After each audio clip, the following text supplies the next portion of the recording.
in prayer. Love to.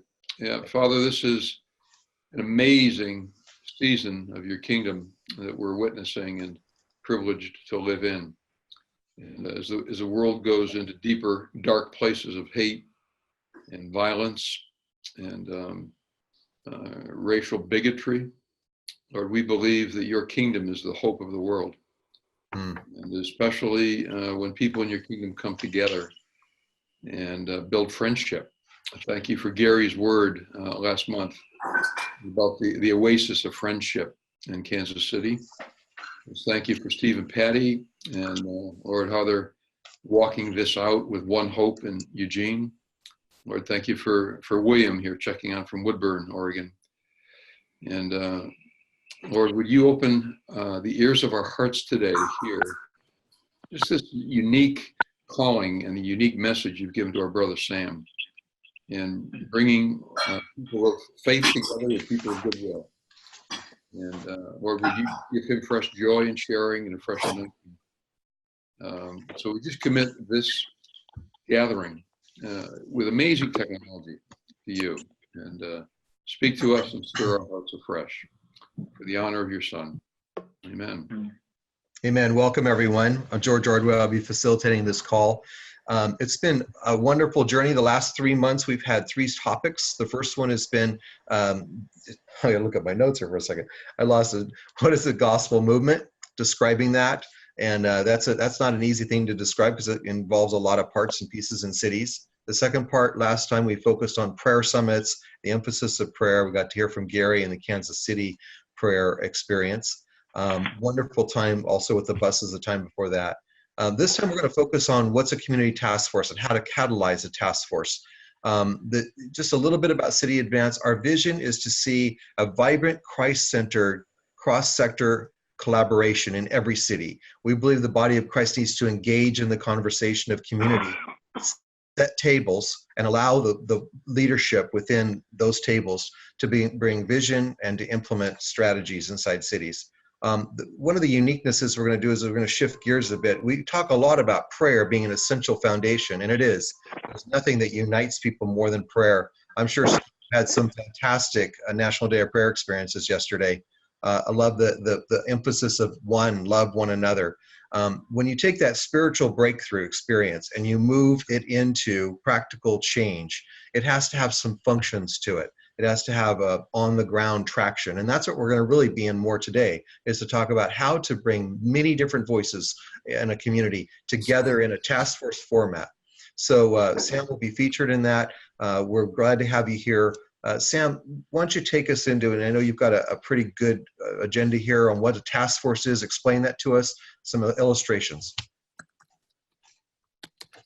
You got to turn you're muted. Can't hear you yet. You just unmuted your spirit. There you go. Gotcha. Go ahead. There we go. All right. Good. Well, welcome everybody. Glad to be with you. I'm very excited to share with you what the Lord has done in my life. 45 years of pastoral ministry in a number of different cities. In the last city where I was serving is Sanger, California, town of about 27,000. 86% Hispanic, 85% free and reduced lunch. That gives you a little bit more of what we experience in terms of our clientele. So as we were pastoring there, we did an event in the city, an outreach gospel event called a Wow Jam. And during that event, just as we were giving the invitation to receive Christ, a 17-year-old kid was shot in the head and killed in a gang-related shooting. And we said, this should never happen again. So we got together with the police chief, the city manager, superintendent of schools, some of the leaders in not faith-based, but the leaders in the community, and said, what must we do? And we started the Sanger Community Task Force. It took about 2 or 3 years for us to get traction. But after that, about 15, 20, 30 people started coming. And now, 10 years later, we have 450 people on our call list, over 90 agencies and organizations that have been a part of the Sanger Community Task Force. It's fully cross-sectored. So all the 7 mountains are represented at the task force meeting. Now, at any time, there'll be between 40 and 50 people that be at the task force meeting. And the task force meeting is outcome-based. It's solutions-based. So whatever bubbles up at the task force, we then say, what are we going to do to meet that need? So some of the needs that have been addressed already in the task force, homelessness was a big deal. Hope Sanger was started. They're now have bought the hotel in the city. Every homeless person's been identified and their needs are being met. And it's through fully collective. There's a high school, Hope Sanger, an actual club that's recognized on the high school. They raised $5,000 last year to help on homeless. 15 churches are involved. Rotary's involved. So you have a number of groups that are involved in helping meet the needs of the homeless. The city council's involved with Hope Sanger. So we're seeing lots of great things happen there. Churches have adopted schools. That came out of the task force. It was a need that the schools had. And the superintendent said, what could happen? And so schools have been adopted, and we've seen a lot of great changes in that. So homelessness, graffiti, we've seen 90 people trained in ASSIST, which is suicide prevention. A CERT team was established, 40 people. That's a citywide emergency response team. That's what CERT stands for, came out of the task force. So a lot of those needs that were talked about then started to be addressed, and then solutions came up. So having every stakeholder there is very, very important. I sent to you a sheet that looks like this, and if you don't have it, you should have it. And so if we look at a definition, city transformation is where there's a catalytic movement that motivates diverse leaders to cooperate around commonly held objectives that transforms lives and communities. That's what we want to see happen. We want to see communities transformed, and that happens through lives. Tom already mentioned it in his prayer. When people of faith work with people of goodwill, you really can see some wonderful things happen. And that's what we've seen happen in Sanger. So about 3 years ago now, George, we said, what could happen if we really put our energy into seeing task force happen all across the nation? So I joined the city advance team, transitioned from being a full-time pastor into being a full-time missionary to cities. And since that time, we've seen task forces now pop up in lots of different places. And just in the last couple of months, Santa Ana, which is a town of 300,000, has started their task force. Up north in California, Marysville, Yuba County, they're started a task force. So we're seeing some traction and seeing some great results in terms of task forces. Sam, could I ask you, let me just zero in a little tiny bit in case no one has caught what a task force exactly is. So describe your task force, its rhythm. Okay. Take us just for a moment into what's happening. I know you meet every other Tuesday, but they may not know exactly what that is. Yeah, good, George. I'll get into that. So a task force is a group of everybody that meets together, every stakeholder from a city. So you have all the city departments, parks and recreation, building, all that kind of stuff. You have the school district, you have Boys and Girls Club, Rotary, Big Brothers, Big Sisters, the health collaboratives. You have all of the different representatives. At our very last meeting, TJ Cox, who is a representative, an assemblyman, came in and presented for 10 minutes at our group. So you have all these different sectors that are in, and they have a voice. So every stakeholder's at the table and everyone has a voice. We start our meeting with an introduction. So everyone at the table introduces themselves and says, this is who I am, this is what I represent. It's not their elevator speech yet, their 90-second speech that says, this is who we are, this is what we do. It's just their name and what they represent. So we know who's at the table. The neutral convener will take an idea of who's at the table and what's represented and what might take place during the meeting. So after that, we do a leadership thought. I've written 150 leadership thoughts. They look something like this. It's a leadership thought. And this one was 8 leadership principles every leader should possess. And this was part 2. And so we give a leadership thought, and then somebody does a prayer. At our last task force meeting, which was Tuesday, April 16th, we held it at a church. So Montalongo was, Pastor Montalongo at Tabernacle of Praise was the host. There were about 50 people there. And as you can see, there's an agenda. So we just put who's at the meeting, and then we let them have a chance to share.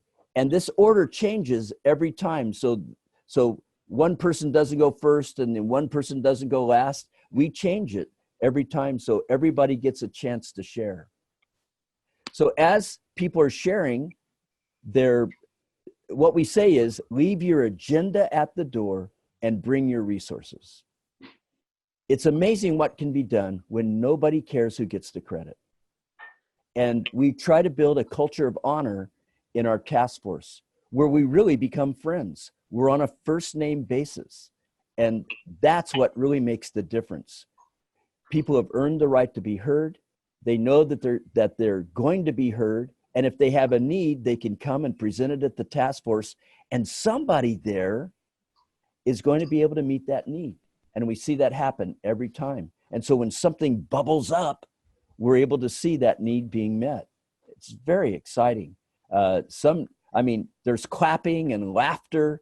There's been times when we've had a moment that we've had to stop because it's not faith-based, because 60 to 70% of the people there are from another agency, from Boys or Girls Club, or from a health collaborative, or some kind of an other organization like Rotary or Lions Club.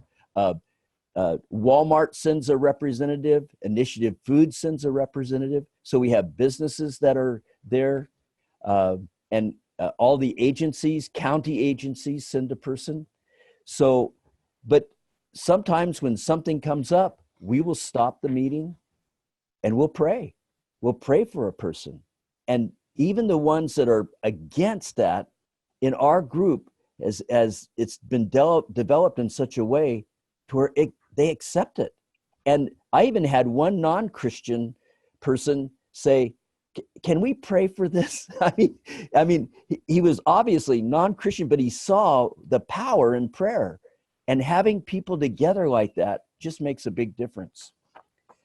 So as we move ahead in terms of what a task force does, when it bubbles up, it could be that there's 3 or 4 people, like when we were dealing with human trafficking bubbled up just about 6 months ago. There were about 4 or 5 people that said, I know somebody who's in this. And at the next meeting, we brought in 3 different faith-based groups that are dealing with human trafficking. And now there's 30 people in our city that have now set up a way. And we had 6 cases of human trafficking in our school district. And so now we've got the school leadership involved in human trafficking, the police department, and then these faith-based groups, and they're coming back and reporting what's being done about human trafficking at our task force. So George, does that sort of answer? Yeah, yes, it does. So I know there's probably a couple thoughts of, okay, we're Christians. We kind of tend to stay in Christian circles. We use maybe some Christian language because we have common biblical worldviews, assuming that. You're crossing over into dealing in a community-wide basis. How did you get there? And do you see any big hangups or hurdles for people that are ministers like yourself to actually convene task forces? I think that the church as a whole has abdicated its responsibility to be what Christ asks us to be to our community, and that is love our neighbor as ourselves.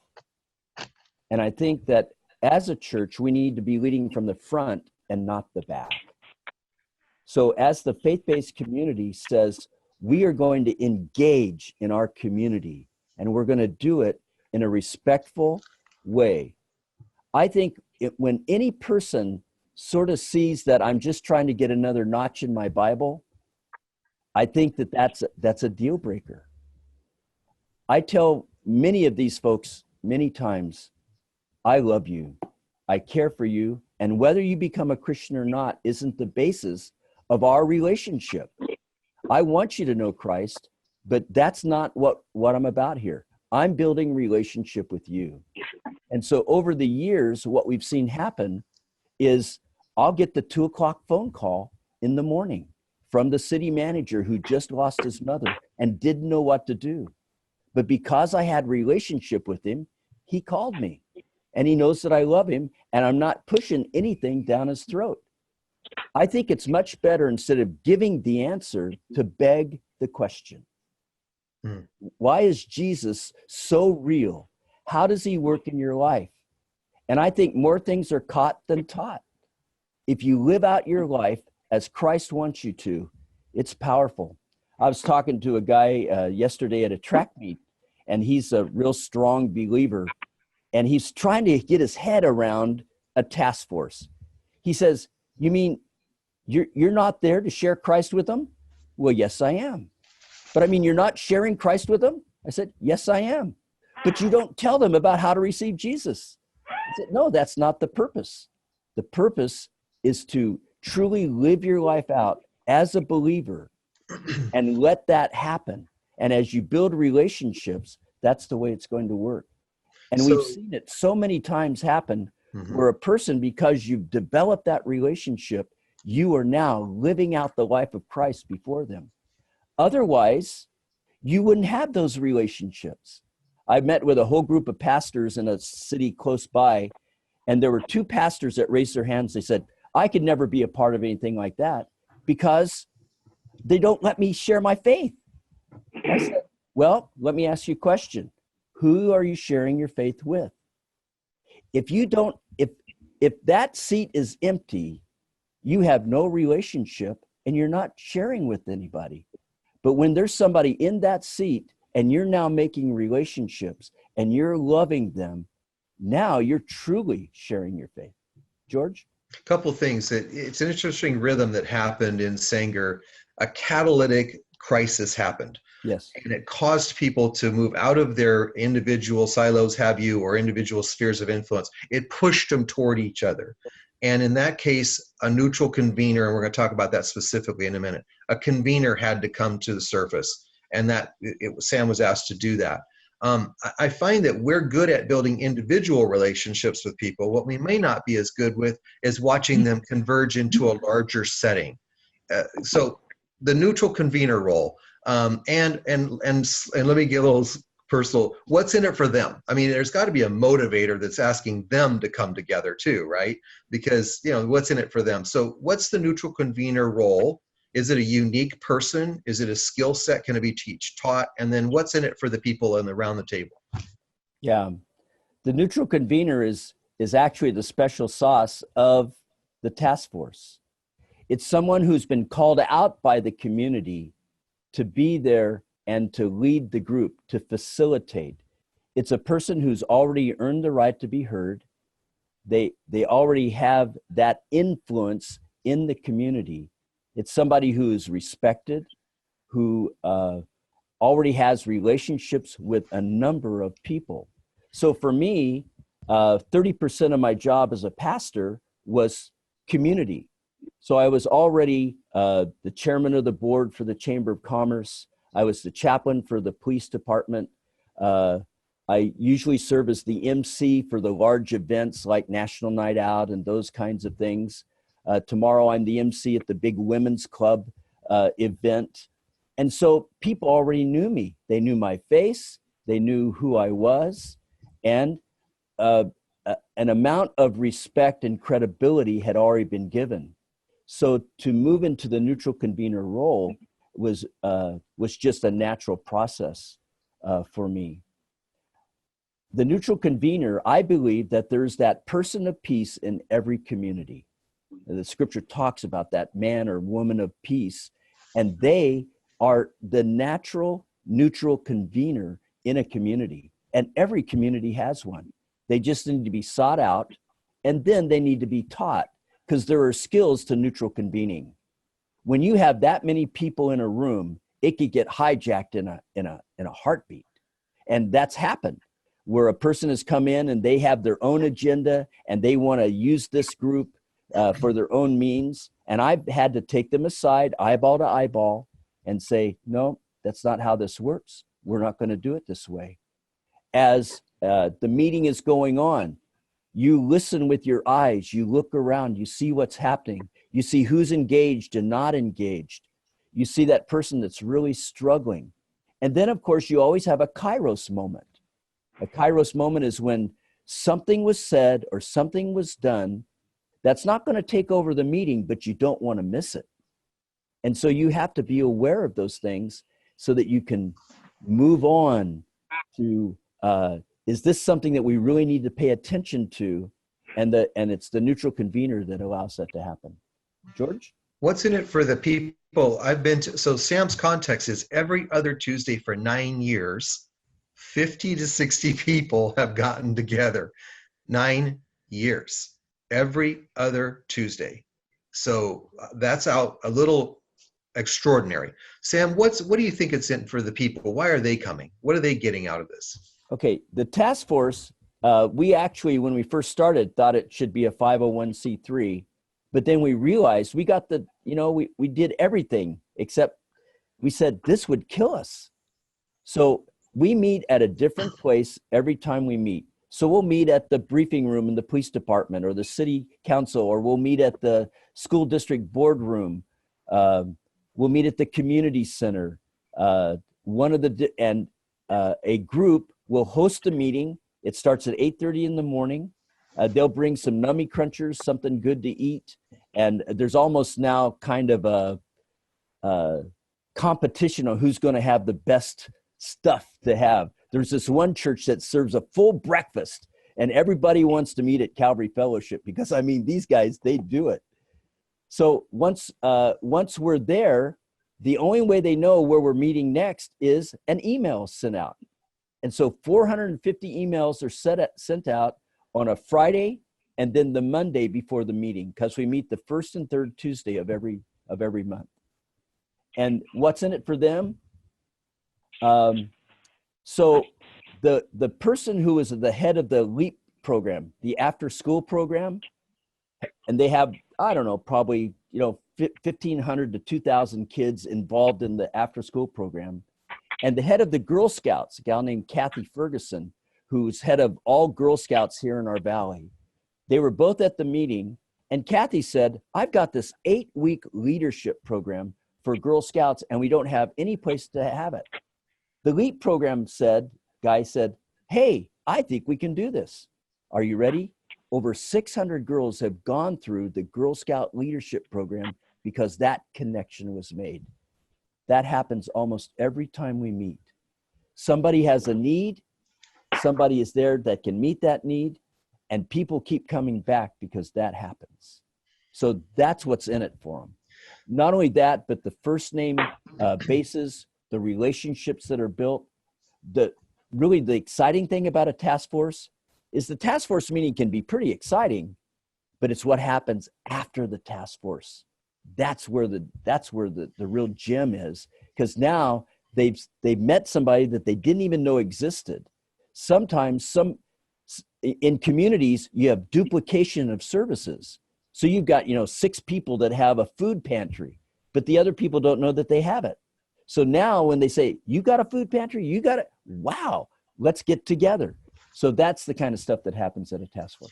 So Sanger, there's a term called collective impact, and it was a paper written by Stanford University. So you can go on Stanford University and look at collective impact. Sanger was written up as one of the greatest turnaround communities in America by Stanford. The school district was the focus. Behind that was this communication, this conversation, the task force, bringing people together. But collective impact is exactly what he said a moment ago. It's when maybe 3 or 4 organizations have some stakeholder level into one cause, whether it's homeless, human trafficking, whatever, poverty, whatever it is. And they converge together because they're around a table, and it takes off into an initiative that makes changes that are all collective impacts that can be dramatic. The role of the church in that, and then I'm going to open up for questions. So let me just kind of put a ribbon on this part. The role of the church in America today has to take the message of being ambassadors for reconciliation and put it into the street and go ask leaders, how do we converse together? How do we have civil conversations? How do we work toward a community benefit? I believe that the role of the church as a prophetic voice has the ability, as ambassadors of reconciliation, to work with people from many different sectors and bring a civility that ends up with collective impacts. That's what a task force does for me. I've seen them emerge from need and crisis. I've seen them emerge because people they feel like that they're not powerful enough within their organization to get something done, and they see a bigger picture. So task forces, I think, are an essential part of what the church can do, but our voice has to be heard, and we have to practice a community convening to do that. And Sam teaches people how to do that now. But let's open up for questions. Any particular thoughts that have come to your heart that you'd like to share? And say your name, please. I'll throw out a question. This is Steve Buss. Yeah, Steve, And, good to see you. So good to see you, Sam. When an idea bubbles up, how does, obviously there's many types of conversation with that many people, and doing it for 9 years, that's amazing. So how do you, when those topics bubble up, how is the discernment or the vetting? How does, it's different every time, but how do you walk away from that meeting with people actually doing something? I'm sure there's been a lot of things that are brought up and just nothing ever happened. So has there been times of discouragement where stakeholders who've participated faithfully bring forth an idea, you talk about it for a couple minutes, and then nothing's done? Can you speak to that, when nothing's done, and then how do you come to a consensus to actually act? Yeah, that's a great question. So the difference between a task force and an initiative, there are a lot of cities, as I go into them and I find out and they hear about a task force, they say, well, we're already doing that. Well, what they have is they have initiatives. So initiatives are focus-based groups. You have initiatives on crime or homelessness or education or health, or those are initiatives. The task force is everybody at the table at the same time. So when something bubbles up, we find out, we really stop the meeting at that time and we say, okay, who are the stakeholders here at the table that are vested and have a passion about that particular initiative? And then we will appoint someone who seems to be the leader, and that everybody says, yes, you're the leader of this, because we say it right there at the meeting. You'll be the leader. Will you do that? Yes. They're going to meet outside of the task force and come back and report what their findings are. Sometimes it takes 6 months to a year to come up with some kind of a solution. Sometimes it only takes a month. But when they come back, they have to bring a report to us. And they do. They follow through. It's because there's that many people, and they are responsible. They feel responsible. I've got to do this. This is a responsibility I have, and they take it seriously. So that's how it bubbles up. I don't know that there's been anything that we've addressed in our task force that hasn't come back and said, and some things we're continuing to work on. There were over 1,000 gang members in Sanger, Norteños, Sordeños, Bulldogs, and in the Chancla in Sanger, there was a time when you couldn't even walk down there. And so just yesterday, there was a big sweep. So we're still working on gangs. But part of what took place in Sanger is a gang initiative came through the task force, where now if you're a gang member and you're with another gang member, it's already PC to be arrested. And we had to work through a process of about a year to get that gang injunction put in place. Good, Steve, good question. And again, been to a lot of task forces, so there's a little difference between the missional type purpose, vision driven organizations that we have, and assuming that the initiatives that we are carrying, our particular mission, vision, purpose, is going to be projected on people. You can't do that at a task force. Right. Task force is a pure, secure roundtable. And it allows everyone to have a voice. And when the voices come up, the facilitator picks up, as you said so well, he discerns that one. Let's emphasize and empower it. That one, let's redirect it for another time. And so the task force really is an open community conversation. The involvement and commitment of the people that come actually empower them to do the work. Yeah. One time this gal came in, she just lost her brother through suicide, and she blamed the police for it. So she came in loaded for bear, and the police chief was there, and the CSO was there. And I mean, she just lit into him right there at the meeting. And I stopped the meeting.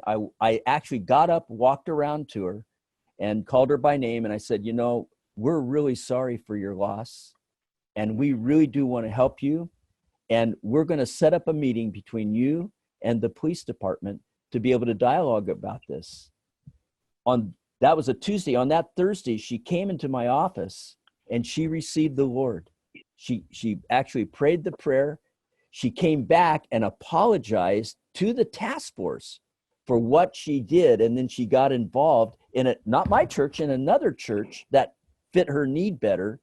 And she's now an advocate for the police department in what they're doing. So those kinds of things are what take place at a task force, which is pretty exciting. I mean, really. So one other dynamic is task forces, Sam's in a 25,000 population city. So everyone knows everyone. So it's a little bit easier dynamically to pull that together. So Sam, how do you deal with that when you're in a 300,000 or 500,000 population city? How do you see task forces functioning in that kind of a? Yeah, so in a town like Santa Ana, for instance, where they just had their very first task force meeting. The neutral convener in that is a guy named Dave Elliott. And Dave is just a phenomenal guy. He is Mr. Connector. He's the CEO president of the Santa Ana Chamber. And so he's called together a group of people. There's about 40 of them, 50 of them that meet. And what they've done is they've found 5 specific areas where they're working: youth, crime, homelessness. And at their very first meeting, they found 5 individuals who are going to speak to those issues. And when they meet on May 21st, they're going to come back and they're going to report on the groups that they met with. For instance, the one that was involved in youth, a guy named Steve Bressler, who's a crew guy with Campus Crusade and on staff at Saddleback, he became the person who was going to oversee the youth part of that. So he's pulled together about 25 other people that have already met. They've talked about what the issues are, and he's then going to come back and report to what they discovered. So in a bigger city, that's one way.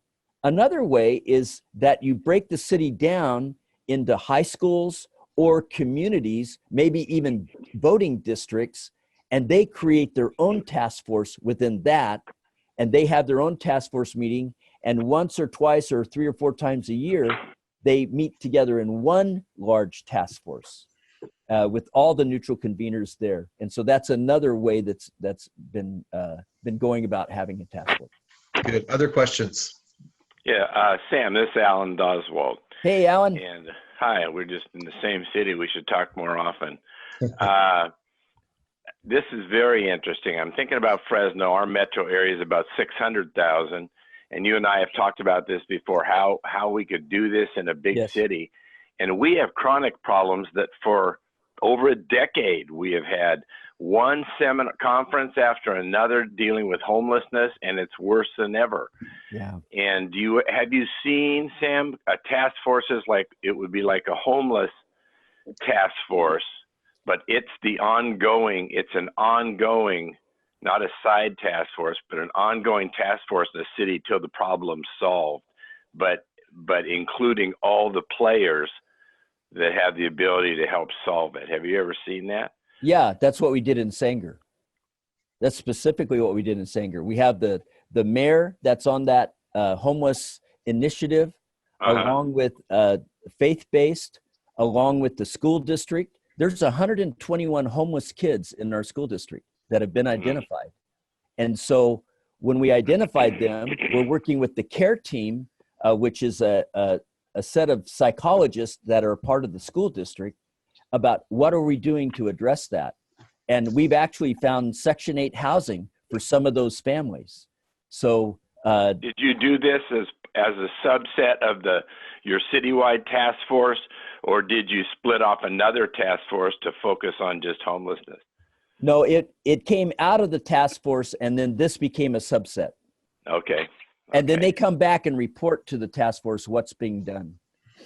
Great. Sounds so great. They meet outside. The human trafficking group, they meet outside and then come back and report.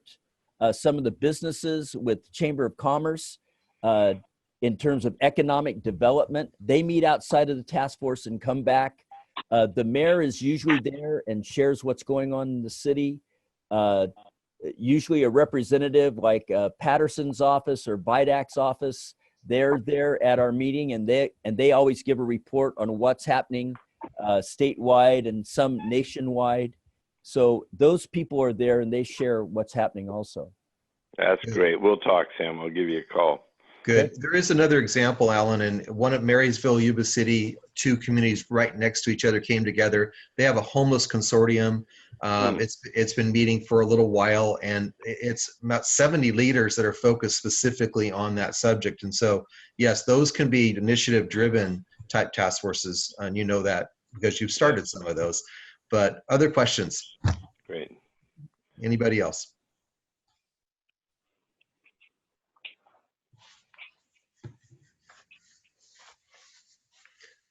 Well, why does the church need to be involved with task forces? What I have found is that we need to develop relationships. And I think the church has sort of had mission drift. The church thinks its job is to do church. So the church is doing church, and it stays within the four walls. And somehow we've got to get Christians off their blessed assurance and engaged in the community.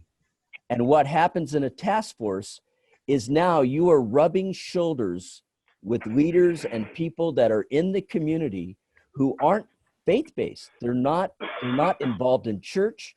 And these are really good people. They're doing great things in our community, and they really care.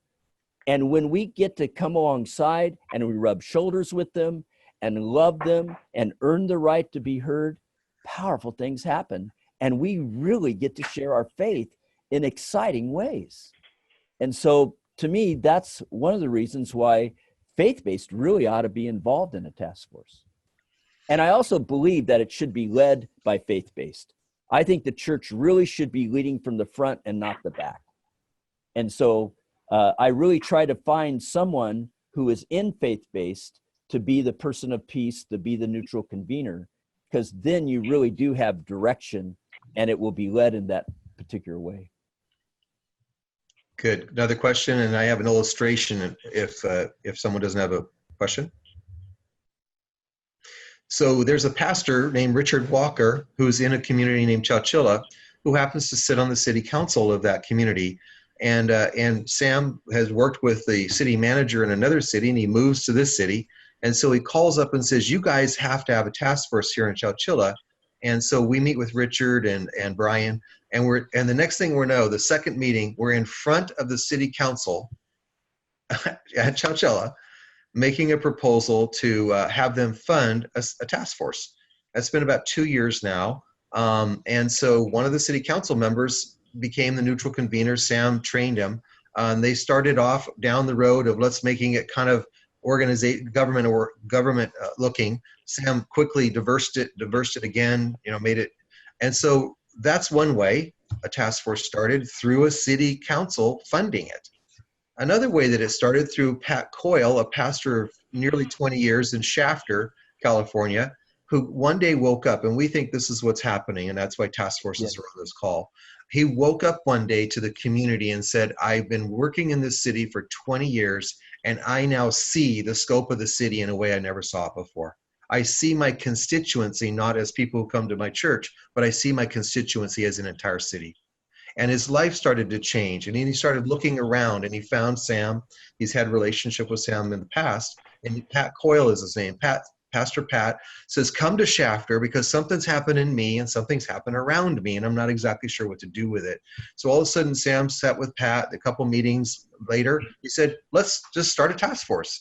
So Pat invited some friends and people from the community, and now it's been about 6 months, if I remember right. And so Pat is in this seat, and all of a sudden he's got a flood of people coming to the table from every sector in the community because a pastor now is pastoring a city.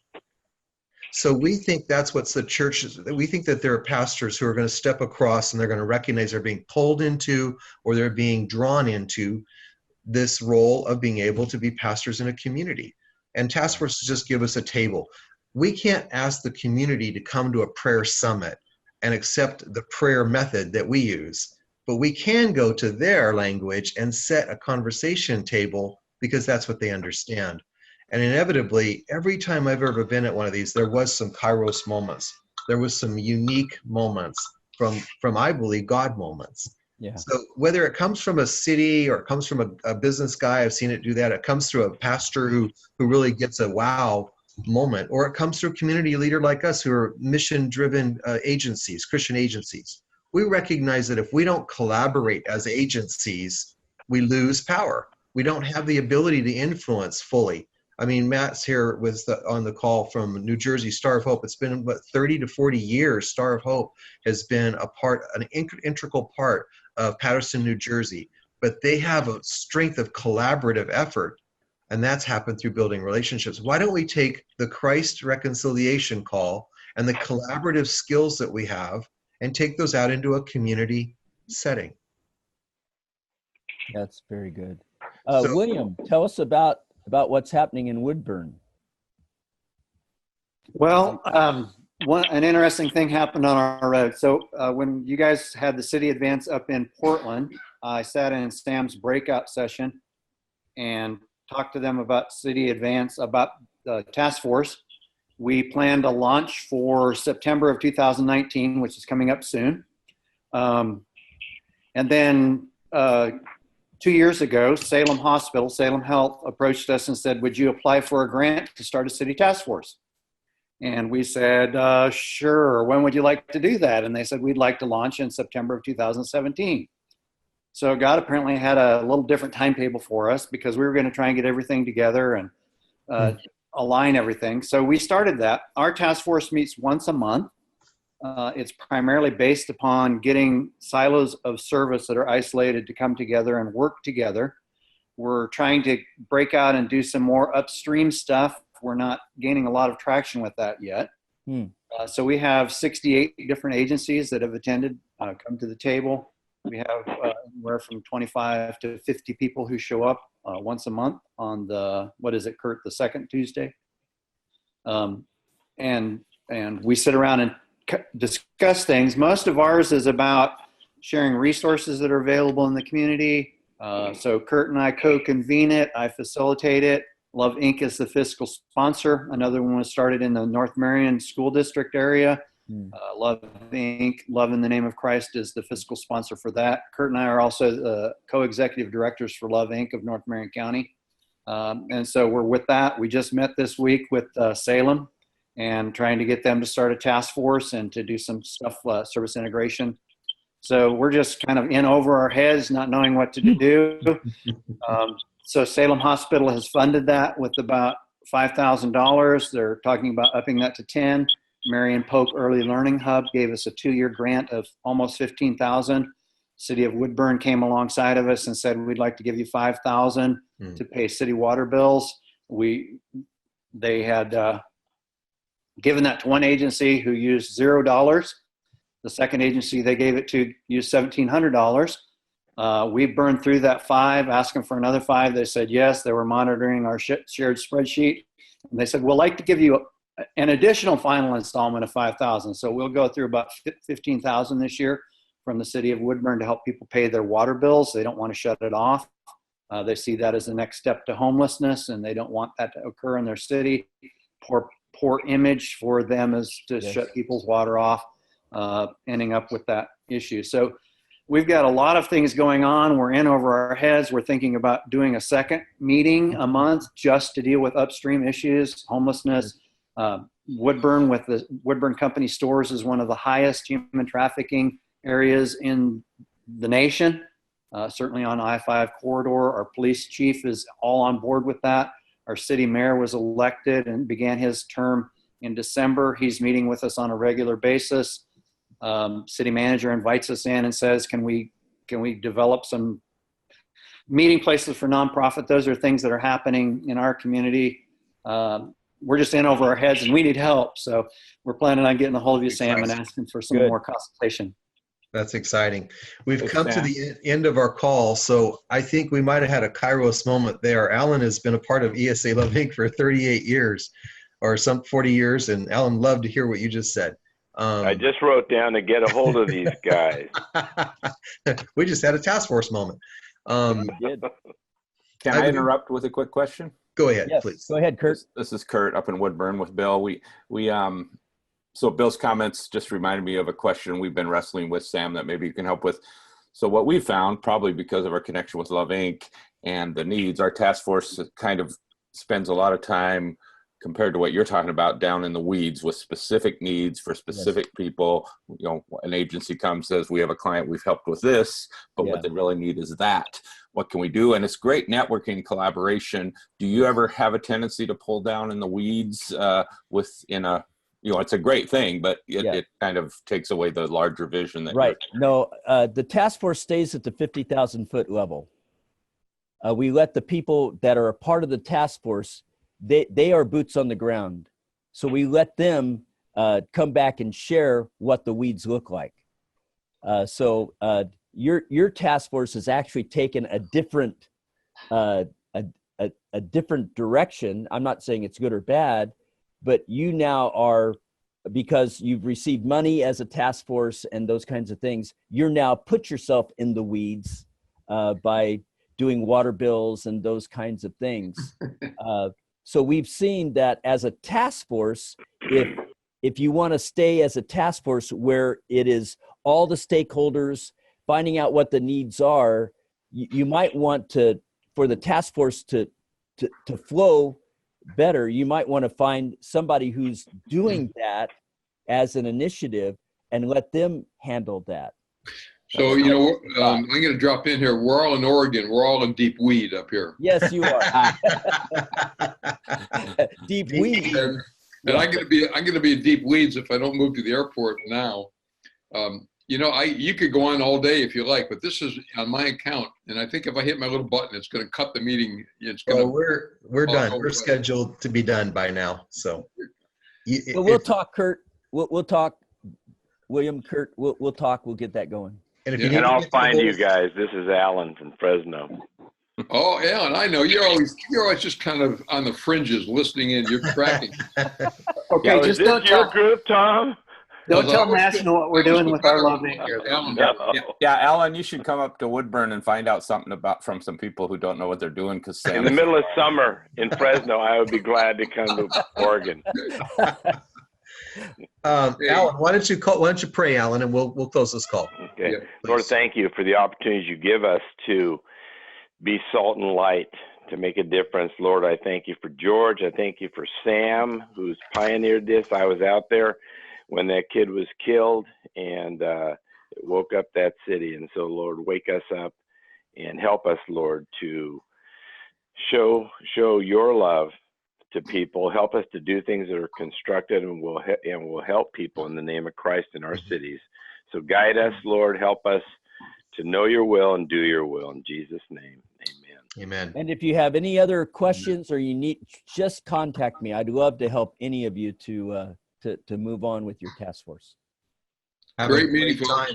Thanks, George and Sam. Thanks, you guys. Take care. Thanks, you guys. See you. Have a good weekend. Next time. Bye-bye. Bye now.